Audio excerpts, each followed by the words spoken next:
Thank you all very much for sort of being so intently wrapped up by everything that is happening over here.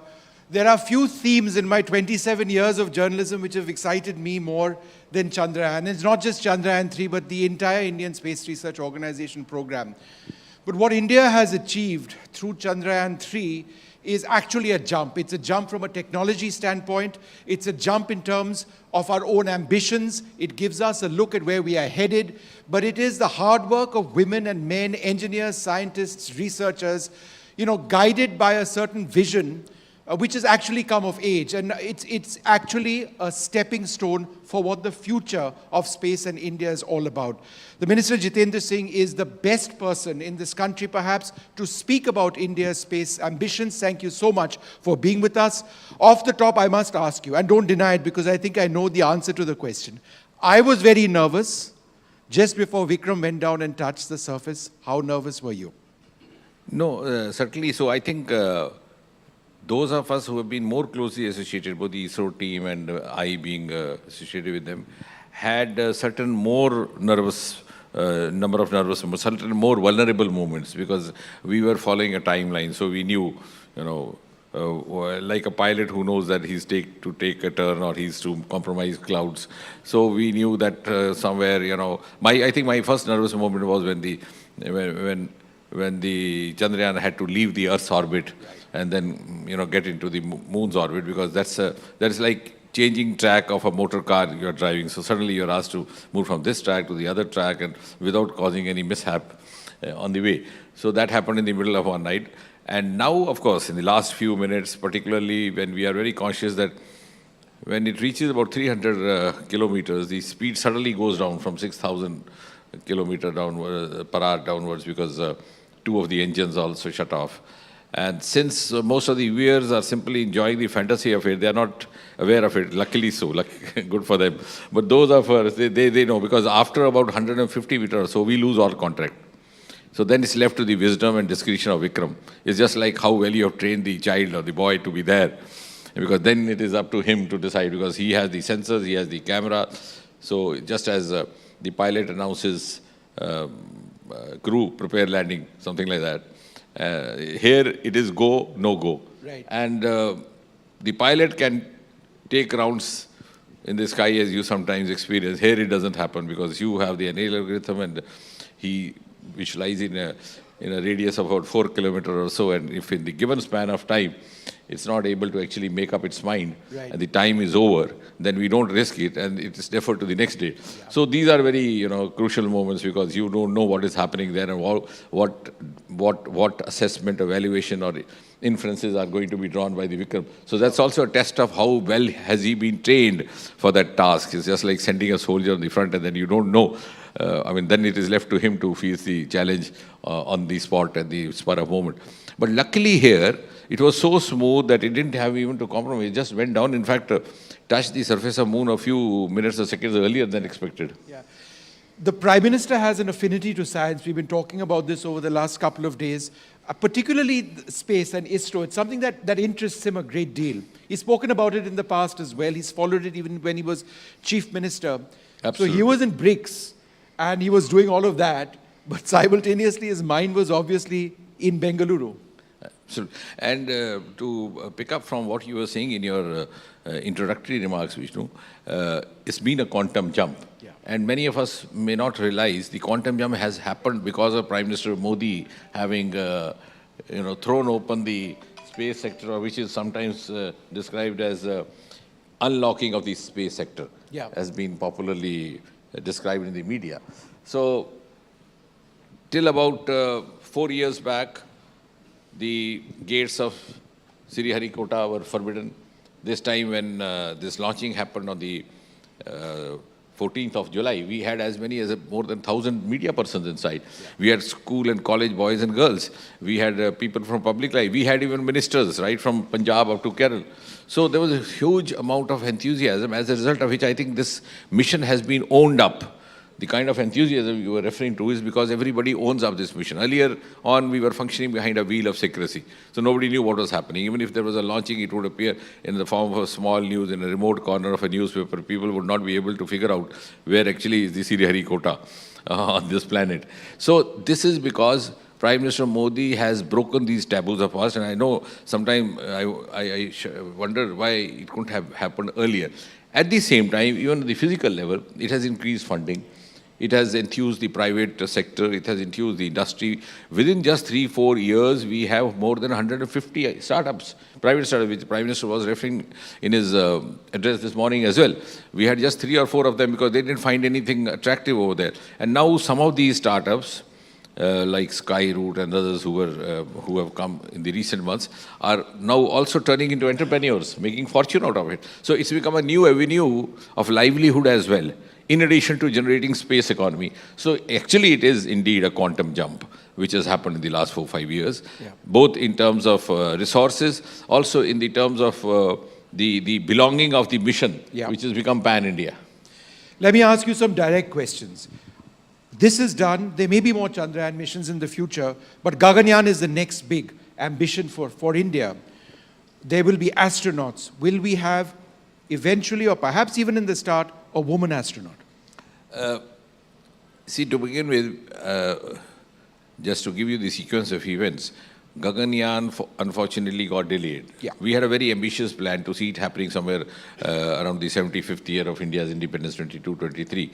But then suddenly COVID came in, and in fact, when the lockdown happened, some of our potential astronauts were undergoing a stint of training at the Gregory Institute in Moscow. They had to be called back. So the whole thing got delayed.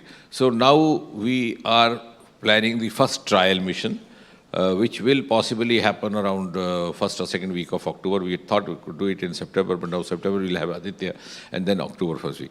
So which will sort of mimic the eternal. It'll go up for a few hours, come back. Because sending up a human being is as important as getting him or her safe back. So that's equally important. Otherwise, it'll be a huge setback by all means.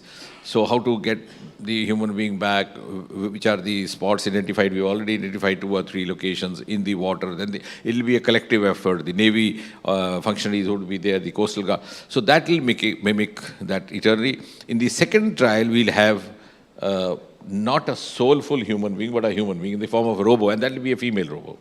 Right. So that answers my question. That in the future, and she's been named. She's been named as Vayo Mitra.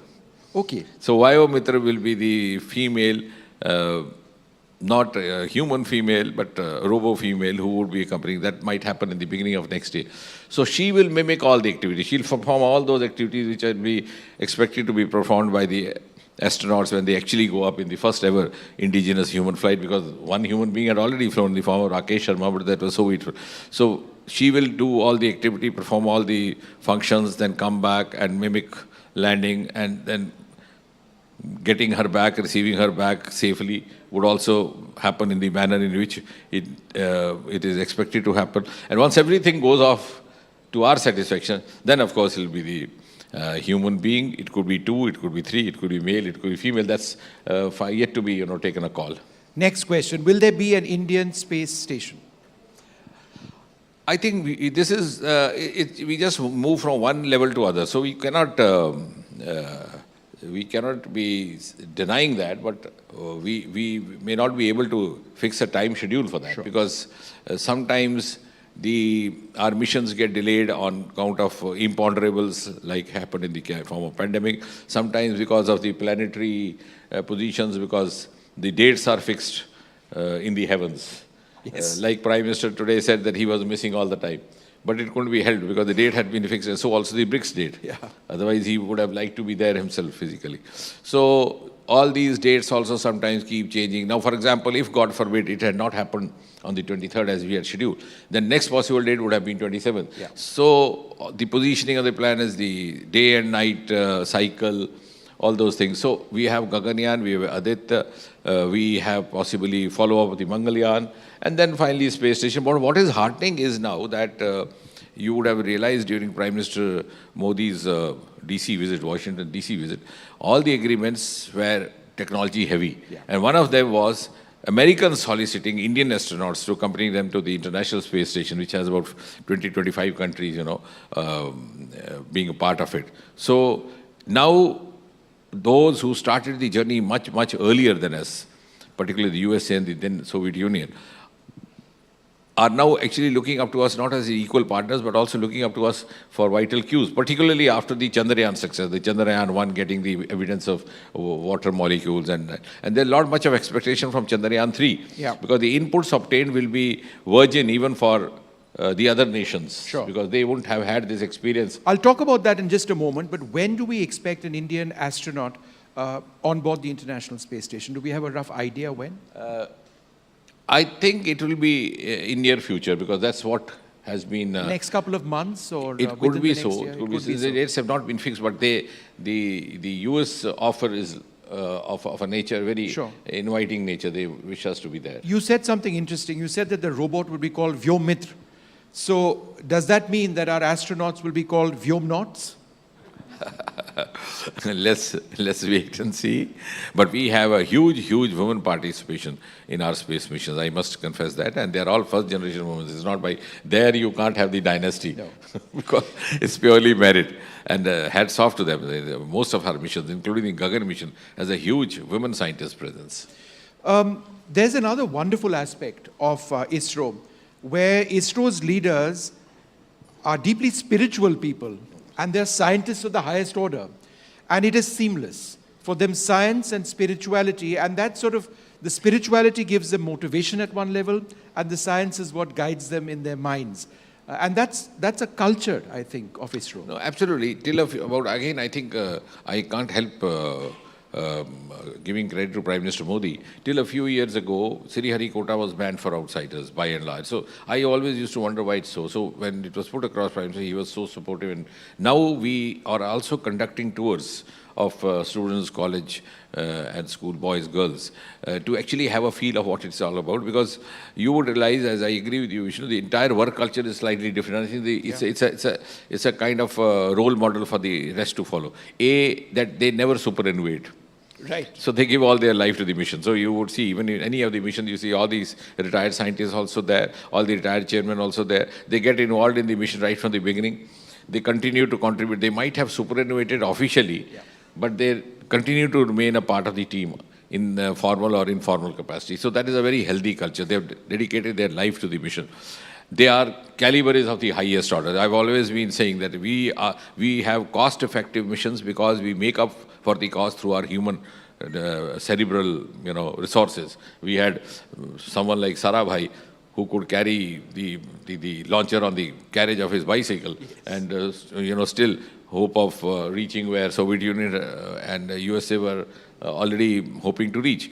So that way, and secondly, after every launch, they pay an obeisance at Tirupati, as you rightly said. And immediately after the launch, you know how the celebration is by distributing a laddu, the Tirupati laddu to each one of them. So I think it's the ideal blend of India's traditional heritage and the most updated modern Indian technology, for which our scientists are known. In fact, our space scientists have been acknowledged as among the best in the world, and that is evident from the fact that our graduates and postgraduates from our Trivandrum Institute are actually spread all over the world. Even the NASA is being manned by them. In fact, that was my next question. A lot of the engineers at ISRO are from regional engineering colleges. They are not necessarily from the most advanced colleges in the world. And so it is a celebration of what an Indian education and engineering and science can actually achieve. Absolutely. As I said, because I have been a part of the fraternity all my life, the scientific, I think I personally feel our Trivandrum Institute is among the best in the world. And I think the best evidence of that is that they have 100% placement, and most of them are absorbed in premier institutes of the world like NASA.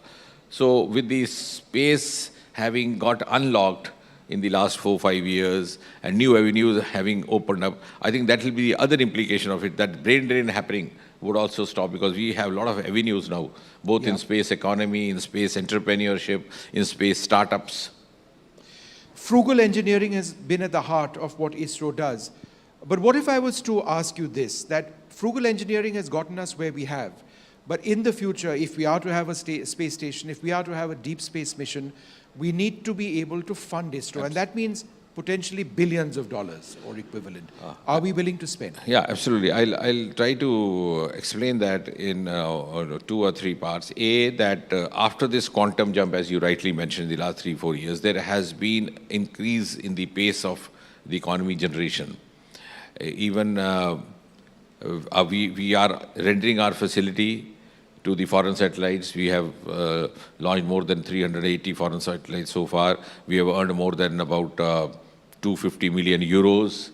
And from America, we have earned more than $170 million or so. So that's one part of it, simply by lending out our launching site. Overall, the India's space economy today stands about 8 billion, which is just about 2% of the global percentage. But the entire world is recognizing the increased pace, and that's why the conservative projections are that 80 billion by 2040. But the other day, I think about 2-3 days back, we had that ALD report, other little report, which mentions that we could have the potential of 100 billion by 2040, which is going to be a huge, gigantic jump. And that's what the world is now expecting, because we have started moving very fast. Our launchings are also very frequent. And in addition to that, the funding is also happening because it's been opened up to the private participation. And third, the most recent decision, which is again a very historic decision, it didn't get so much of publicity because the other news came in, was the National Research Foundation, the Anusandhan, which is going to follow the same parameters as is followed the rest of the world, because let's not forget that if we have to play a global role, our parameters have to be global, our challenges have to be global, our strategies have to be global. So we had a National Research Society in America, we had one in Germany, we had some country. I know why, again, we had to wait for Prime Minister Modi. So many things have happened after Prime Minister Modi came in, and particularly in the area of science and technology. So we have this National Research Foundation called Anusandhan, which was passed in the last session of Parliament. It will be heavily tilted towards non-government sources, in the sense that, for example, if we have a 50,000 crore budget for 5 years, as much as about 36,000 will be contributed from non-government sources. It could be from philanthropy, it could be from private sector, it could be from CSR, it could be from domestically, it could be from foreign investment, as is happening in the other countries. Sure. Because that's how the NASA has grown. Because they was not purely dependent on the government sources. Even today, much of the funding happens from the other source. So I think that's going to be a huge turnover. So you're going to scale up your absolutely, and funding I of ISRO. think once we get going, the National Research Foundation that we have envisaged in the form of Anusandhan is going to be a more outcome-oriented and a better version of the National Research Society of America. Sure. Let's talk a little bit about America, in the sense that when the Prime Minister was there, he signed the landmark Artemis Accords. Now, I think this is also something that's worth discussing, the fact that India is interested in space in terms of peaceful collaboration, non-militarization of space, and peaceful exploration, collaboration and exploration. And so therefore, you've defined the vision of ISRO going forward. We are not in competition with China. We are in competition with ourselves for our technology, and we want to work with other nations. No, absolutely. I think this is very much in keeping with the ethos that India has been following. In fact, our space program and our nuclear energy program began almost around the same time. And right from the beginning, the founding fathers, the two programs had made it very clear that this is going to be the peaceful purposes. Though sometimes I wonder when Homi Bhabha said this in the context of atomic energy, how much he would have been trusted, because Hiroshima and Nagasaki had happened just about 7-8 years earlier, when the first atomic energy program was launched by Homi Bhabha. But he had the confidence to say that this is going to be for peaceful purposes, regardless of whether the world trusted him. But now we have actually vindicated ourselves. Both, even in our nuclear energy, is being used for other purposes, for medical treatments, for managing the shelf lives, etc., of vegetable, fruit, etc. And similarly, our space technology is also being used for, I think that is one distinguished feature of, in the context of India, unlike many other countries. We are not only confining ourselves to the launching of rockets, though that sounds very fantastic, and the imagery is very romantic, and it conjures up our imagination and enthuses the entire nation and the common citizen. But more than that, in fact, and that also happened after I think it was in 2016, it was at the behest of Prime Minister Modi, a marathon workshop was arranged, where all the space scientists were made to sit with the representatives of different sectors. The result of which is, today we have space technology virtually in every Indian household and virtually in every Indian infrastructure. That is also again for the peaceful development purposes. Whether it's roads and buildings, whether it's smart cities, whether it's laying down of the railway tracks, whether it's manning the unmanned railway tracks, it's telemedicine, it is digital. Our Swamitu program, that program for the mapping of the farms and lands, again purely dependent on space technology. So we have a new geospatial policy coupled with the drones. So the entire scenario has been given a different kind of outlook, and to bring ease of living in the life of a common man. So absolutely, not only we are professing that, we are also living up to that, because space technology has become a means of peaceful, fast-track development in this country. Navigation is something which absolutely, disaster management. I remember what Prime Minister said in the morning, very beautifully he put it. Yeah. Some people question the cost. The cost saved by avoiding the disasters is much more than the cost spent. It was 600 crore. And now we are also actually coming to the aid of the other countries. Yes. I think it was in 2015 or early 2016, we set up a satellite. Yes. Which is popularly called SARC satellite, because it covers all the other countries, except Pakistan did not want to be a part of it. That is to their disadvantage. But all the other neighboring countries, Bhutan, Bangladesh, Nepal, Sri Lanka, Malaysia, they all are a part of that. So we are actually providing our satellite, providing them inputs about possible disaster events happening. So actually we are also now coming to the aid of the others. So absolutely, these are all peaceful activities, peaceful purpose activities. Yeah. Well, there you have it. And I think Minister Jitendra Singh, the best person to speak about the entire Indian space program. It's something that he personally deals with on a day-to-day basis. But what an inspiration ISRO is to all of us. And it's just so wonderful to talk about ISRO and celebrate India's moment in the moon. Thank you very much, sir. Thank you, Vishnu. I enjoyed it.